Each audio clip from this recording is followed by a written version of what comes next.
નમસ્કાર મિત્રો. અત્યારે વસ્તી ગણતરી માટે સૌથી અગત્યનું કામ જો કોઈ હોય તો તે છે મેપ બનાવવાનો, એટલે કે નકશો બનાવવાનો. જ્યાં સુધી નકશો તૈયાર થશે નહીં ત્યાં સુધી તમે આગળ કશું જ કરી શકશો નહીં.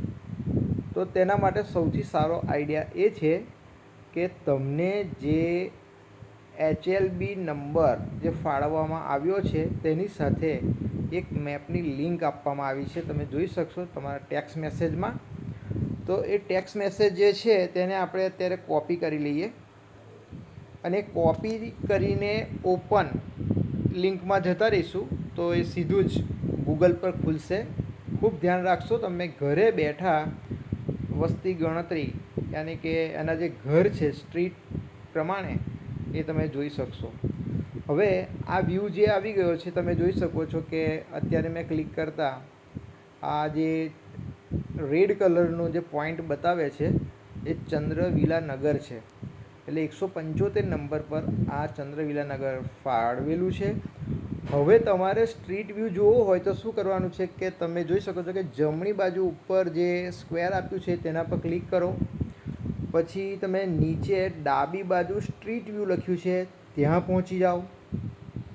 હવે તમે જોશો કે સ્ટ્રીટ વ્યૂ લખ્યું છે ત્યાં પહોંચી જશો એટલે મોબાઈલ પર આ રીતે ડિસ્પ્લે ખુલે છે અને લેપટોપ પર અલગ રીતે ખુલે છે. કે મોબાઈલ પર ને લેપટોપ પર જો સરખું કરવું હશે તો તમે ડાબી બાજુ નીચે જોયું છે તમે કે અહીંયા એક પિક્ચર બતાવે છે નગરનું, તો એના પર ક્લિક કરશો એટલે આ રીતે આવી ગયું.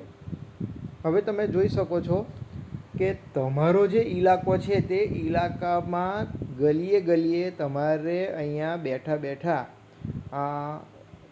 જે તે ગલીમાં કેટલા ઘર છે, કેટલી દુકાનો છે એ બધું જોવું હોય તો એની સ્થિતિ આપણે 360 ડિગ્રી આ મેપને ફેરવીને જોઈ શકીશું. હવે અત્યારે આપણે એને ઝૂમ કરી દઈએ છીએ. હવે તમે જોશો કે આ ઇલાકો ફાળવેલો છે. તો માની લો કે તમારે આ રસ્તા પર તમારે આગળ જવાનું છે તો જે એરો જે છે તેને ક્લિક કરવાનો જો, અને આ ઉપરથી તમે નકશો આ રીતે ફેરવી શકો છો રોડ સાઈડ તમારે જે સ્ટ્રીટમાં જવાનું છે ત્યાં. હવે તમે આમ ક્લિક કરતા જશો ને એટલે તમને ઘર, ગલી, દુકાન બધું બતાવતા જશે. 360 ડિગ્રી તમે એને ફેરવી શકશો. જો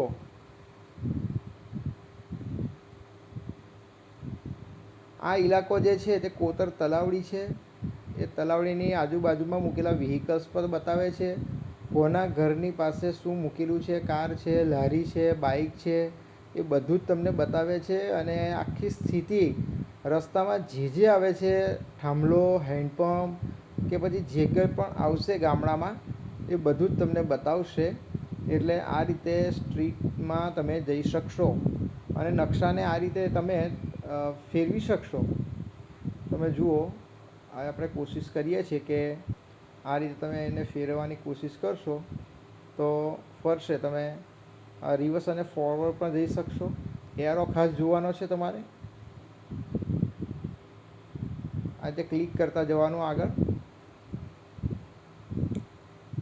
જો આ એરો જે ખરો ને એ તમારે ક્લિક કરતાં કરતાં આગળ નીકળવાનું. સ્ટેપ બાય સ્ટેપ તમને જે તે રસ્તા પર લઈ જશે. અને રસ્તાની આજુબાજુ જોવું હોય તો કેવા પ્રકારના મકાનો છે એ તમારે થોડું આને ફેરવી નાખવાનું છે. આ બે આંગળીઓની મદદથી એ નકશાને ફેરવવાનો.